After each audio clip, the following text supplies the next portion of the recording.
the Dalai Lama came out and said that pot is okay.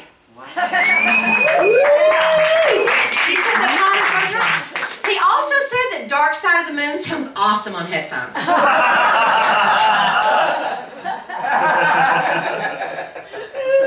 I'm on medical marijuana to cure my disease of not being high. And if you own a pot pharmacy, don't hire potheads. Seriously, I went to the pot pharmacy the other day. The guy, my bill was $280. I gave him $300. He could not figure out my change. I'm like, just give me my $50 and I'll get out.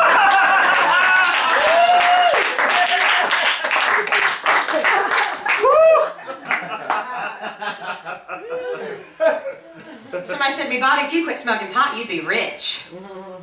It's like, yeah, but who wants to hang out by the pool with no weed? I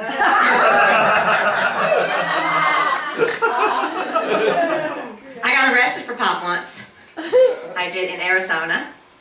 They don't like straight white people either. I was arrested on an Indian reservation by an Indian cop. I was like, why are you enforcing the white man's laws on me?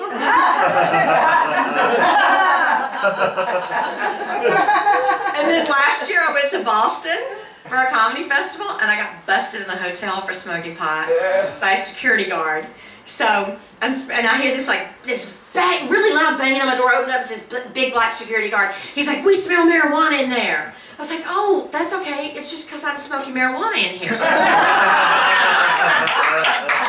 See the misunderstanding. He's like, you're not supposed to do that and I'm going to report you. And I was like, whoa, dude, why are you enforcing the white man's laws on me?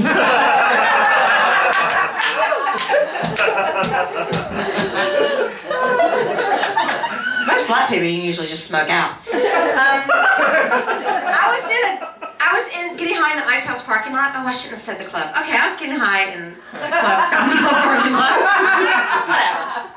And people will go visit it just to see the spot. And a woman in the dumpster leaned over to me smoking and goes, as if my smoking were impeding on her health. And then she complained that the dumpster wasn't vegan. I recently reconnected with a little boy that I used to be a nanny for when he was a baby. And he said that when he was like 16 and the first time anybody ever smoked pot in front of him, he was like, oh, this is what Bobbie's house always smelled like. So I'm old. Anybody old? Yeah. I'm so old, y'all, I've smoked in a hospital. I'm so old, I have seen an actual douchebag. I'm so old, I've had Quaaludes and crabs. I'm so old, I've paid off my student loans. I'm old, people! That's what I'm trying to say. I'm addicted to porn. Anyone? Mary? I'm the only one addicted to porn. And I like kink.com. Anybody ever go to kink.com? Of course. Yeah. Everybody. And I love kink.com because after the scene where they tie the woman up and gangbang her and everything, there's always a shot of her at the end going, I had a blast. I'd do it again. I'm over 18. This is consensual. One time they had a Christian Mingle parody. Did anybody see that? Did you see that, Matt? It was, oh my God. This woman came over for a Christian Mingle blind date and then they gangbanged her. It was so disturbing. It was so hard to masturbate to that thing. I mean, I rallied. But it was hard. And we get Playboy TV. Anybody watch Playboy? Yeah. Discreet freaks. What's the demographic for Playboy? It's like G-rated porn. They're like for the discriminating porn viewer. Like, I've been getting Playboy TV for like 10 years. Not once has anyone ever put a finger in anyone's butt.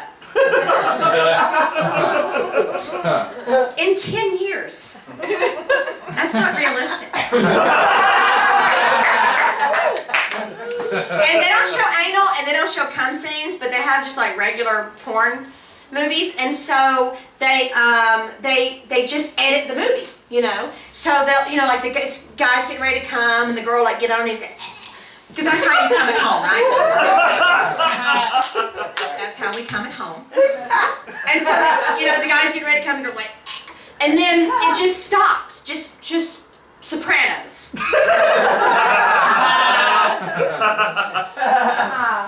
And you're like, well, what happened?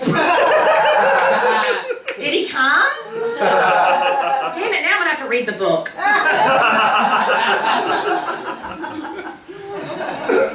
I'm a big fan of spankwire.com since Hama turned me on to it.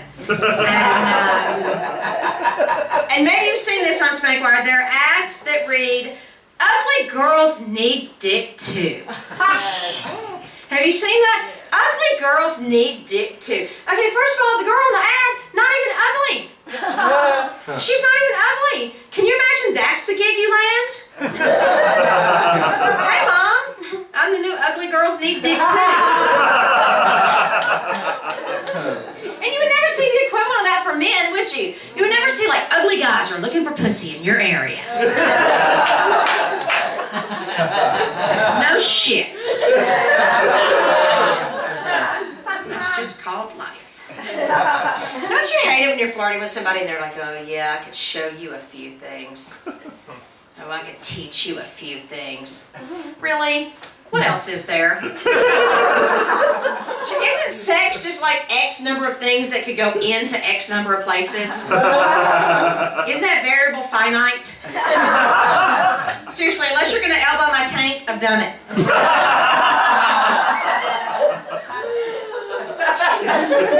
Actually, I've done that too. I'm old, I've done everything. So I had a sex toy party at my house because I had a panic attack at a little sex shop, and so I decided to buy these things at home. And so you get a free gift, like Tupperware. And you do, so I got this free vibrator, and it was like this giant vibrator, and it had all this stuff going on. It had like ball bearings went around like that, and then there was a tip that went around, and then there was this thing that came up. It was supposed to like hit you, and it never hit me right. And it was like this big industrial vibrator, like it looked like something out of Mad Max. You know, it looked like something Mel Gibson would fuck you with. And it was really loud, and like I felt like every time I used it, people were like, "Oh, was Bobbie drilling for coal?" Again.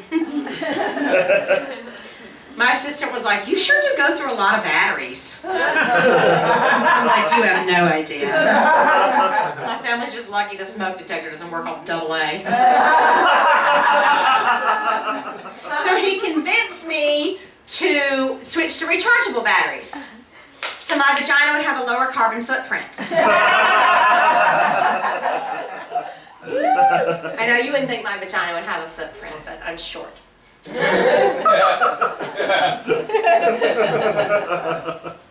We're getting toward the end, yay. So I'm also addicted to HGTV. I like HGTV. HGTV is like Playgirl. Isn't it? You will never see an average looking dude on HGTV. You will see the frumpiest looking housewives. You never see an average dude, which made me think there should be a fireman channel. Right, where a dude just like stands there with a hose. And recently on HGTV, this couple bought a second home a few miles away from their first home, so they can be closer to restaurants on the weekend. Yeah, that's not a joke. That's just how my suicide note begins. I can't pay my rent. All right, so the other day on HGTV, this woman requested a Mad Men makeover. So the designer told her to shut up and fix him a drink. I can't watch Mad Men. Whenever Chris watches Mad Men, I'm like, oh, this must be what it's like for black people to watch Roots. I don't fetch a lot of drinks in my house. I'm not a housewife. I'm more of a field wife. Couple more things before I go. You guys have been really awesome. Did you guys hear our friend Courtney Love just came out recently and said that the worst thing you can call a woman is fat. Yeah, I guess shitty mom just rolls off your back after I thought the worst thing you could call a woman was Courtney Love.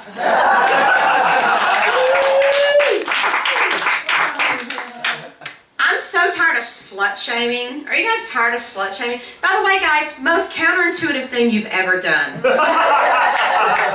To slut shame. I'm so tired of hearing like, if you're a slut, you're never going to catch a man. You're never going to get married if you're a whore. Yeah. Because why would any man want to marry a woman that likes to fuck? What could possibly be the upside in that? Whenever I hear a man say, my wife will never have sex with me, my wife will never blow me, I'm like, well, you're the one that wanted to marry a good girl. Shit is on you. If you're married to me, you'd be getting your dick sucked right now. Thank you guys.